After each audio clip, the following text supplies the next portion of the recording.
Okay, students, let me continue the same chapter for second year students, Advent of Europeans to India. In that chapter, so we will discuss about Anglo-Mysore Wars. Okay, no? And for 10th standard, opposition to British rule in Karnataka. Opposition to British rule in Karnataka. It is the fourth unit in history for 10th standard students. In that, the present Karnataka scattered among the various principalities before integration. Remember that is the present Karnataka was scattered among various principalities before integration. It scattered. Some of the Karnataka regions were under the control of Nizam of Hyderabad. Some of the Karnataka territories under the control of the Marathas, and some of the Karnataka territories under the control of Hyderabad presidencies, Bombay presidencies, and Madras presidencies. During this moment, the few Karnataka regions, Mysore territories under the control of Wadiyars of Mysore. So main causes for Anglo-Mysore War. So mean that before that, discuss about that. What were the problems emerged in Mysore region? The first point, remember, that is the British, when British threw the Carnatic Wars, remember, first Carnatic War, second Carnatic War, third Carnatic War, after three Carnatic Wars, after Battle of Plassey, after the Battle of Buxar, they gained control over Carnatic region, they gained control over Bengal region. Next, they wanted to establish their political supremacy over Mysore region. That's why they introduced many rules and regulations. So these rules and regulations were against that local rulers. Rules and regulations new rule of law against that native rulers. Against that, Jamindars and rich people, they were not happy.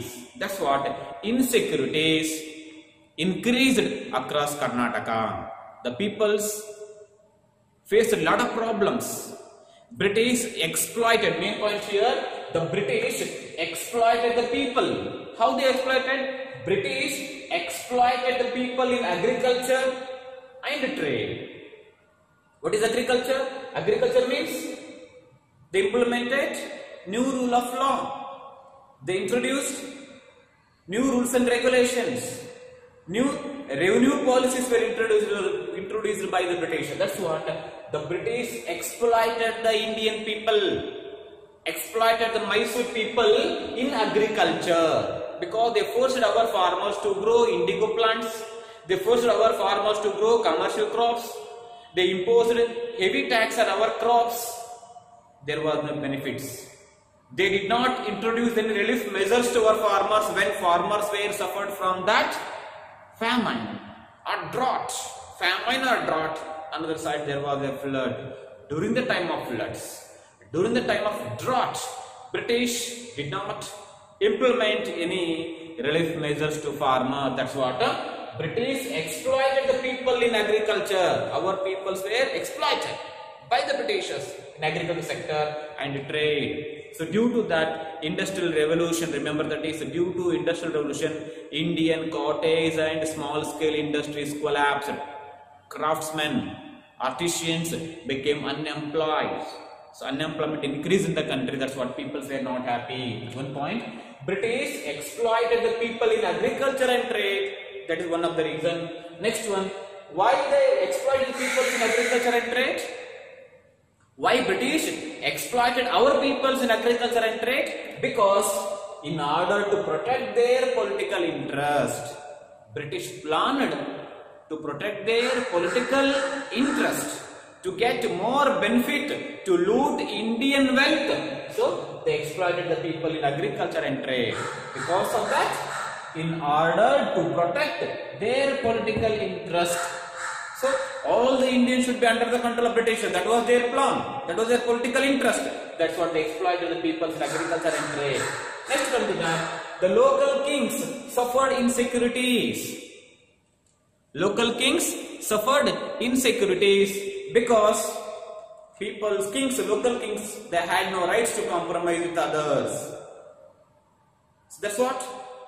And sometime British, with the help of huge army force, waged a series of wars against native rulers, captured the territories. That was the main reason. So that's what the local kings, Indian kings, native rulers suffered insecurity, especially in Karnataka. We are discussing about Karnataka. The suffered in insecurity. The local kings suffered insecurity. That's one. The Jamindars and kings battled against the British due to their new rules and regulation. When the British exploited the Indians, when the British exploited Kannadiga peoples, so during this movement, local kings, Indian kings, Karnataka kings, okay, no, and Jamindars, rich people, battled against the British. They revolted against the British without attaining unity among them, without unity, without plan, without goal, without strategy. So it shows the lack of unity among the Indians. Without attaining unity among them, they revolted against the British and they were defeated. This was one of the situations. And that these exploitations, many exploitations in agriculture, industries, okay, capturing territories, in all the ways, these exploitations created insecurities across Karnataka. So this created a insecurities in across Karnataka. That's what, during all these situations strongly opposed by the great two rulers in Mysore region during the time of 17th century, 17th to beginning of 17th to 18th century, the two local rulers boldly opposed the British policies. Right? The first person, he was Hyder Ali, and his son, Tiger of Mysore, Tipu Sultan, boldly opposed the British in Karnataka. Who opposed the British in Karnataka region? Hyder Ali and Tipu Sultan. These two were opposed that British rule in Karnataka. That's what. These two members, during their movement, during the Hyder Ali, during the Tipu Sultan period, English, they wanted to capture Mysore region. There emerged Anglo-Mysore Wars. That is one. The 10th standard opposition to British rule in Karnataka. Who opposed British rule in Karnataka? Hyder Ali and Tipu Sultan opposed the British rule in Karnataka. That is one. And also there, we discuss about that causes for Anglo-Mysore War. Remember, that is 18th century is known as that a political problem, a century of political problem. Which century is called as a century of political problem? 18th century in the history of India. 18th century in the history of India considered as a century of political problem. Which century is called as a political problem? 18th century in the history of India considered as a century of political problems. Why 18th century is called as a century of political problem? Because the two major events occurred during the 18th century. One,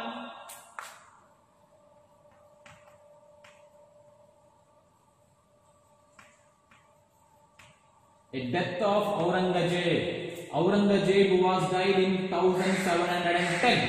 That is one. Another problem, a political disorder began among the native rulers after the death of Aurangzeb. That's what 18th century in the history of India considered as a century of political challenges, political problems. One political problem, death of Aurangzeb. Remember, that is the last great ruler of Mughal Empire. He was Aurangzeb, the greatest ruler of Mughal Empire. He was Aurangzeb. Another person, another event, he was death of Chikka Devaraj Odayar.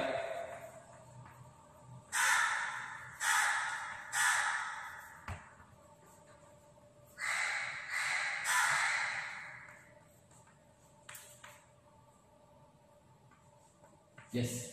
Death of Chikka Devaraj Odayar. That's what 18th century is called as a century of political problem. Remember, what are the political problems?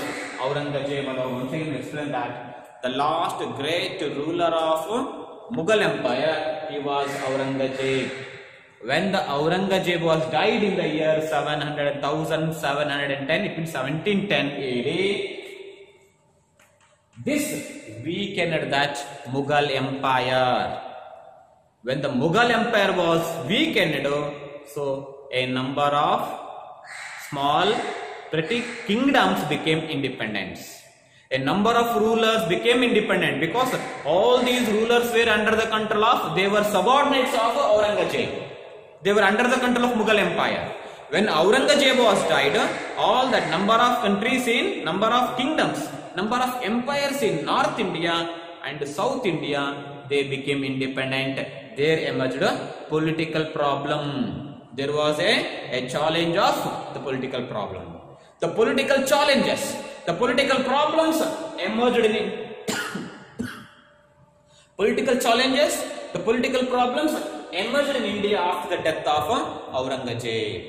This weakened that Mughal Empire. Gradually, Mughal Empire was declared in India after the death of Aurangzeb. That is one incident. Second one, the great ruler of Wadiyars of Mysore. Who was the great ruler of Wadiyars of Mysore? Who was known as Navakoti Narayana. The Navakoti Narayana, he was Chikka Devraj Wadiyar. Already I explained about, I have given clear information about Chikka Devraj Wadiyar. Okay, no? He played very important role for the development of Mysore Empire, Wadiyars of Mysore during his period. So when Chikka Devraj Wadiyar died in 1704, remember that is, there was a challenge of political succession began. The challenge of the political succession and the challenge of administration began in the Mysore region. Another side, political disorder occurred. Political instability, we can say, that is, the political instabilities occurred in India, and the political instabilities also occurred in Mysore region after the death of Chikka Devraj Wadiyar. Okay, now, after the death of Chikka Devraj Wadiyar, his deaf son, deaf and dumb son, he was Kantirava Narsaraj Wadiyar II. Kantirava Narsaraj Wadiyar II was a deaf and dumb son. He was unable to rule. During this moment, Mysore region came under the control of Dadavais. So before that, during the deaf and dumb son, during this period, Hyder Ali, a common man, joined in Mysore army as a common soldier. So we'll discuss about Hyder Ali, we'll discuss about Tipu Sultan in that Anglo-Mysore Wars. So this is information about that. It was that condition in Karnataka after that death during the time of British rule, and it was a condition in Karnataka and India during the time of death of Aurangzeb and Chikka Devraj Wadiyar. Now I will explain about Hyder Ali, how Hyder Ali gained prominence in Mysore region after Hyder Ali and Tipu Sultan, and we will discuss about that Anglo-Mysore Wars. Thank you.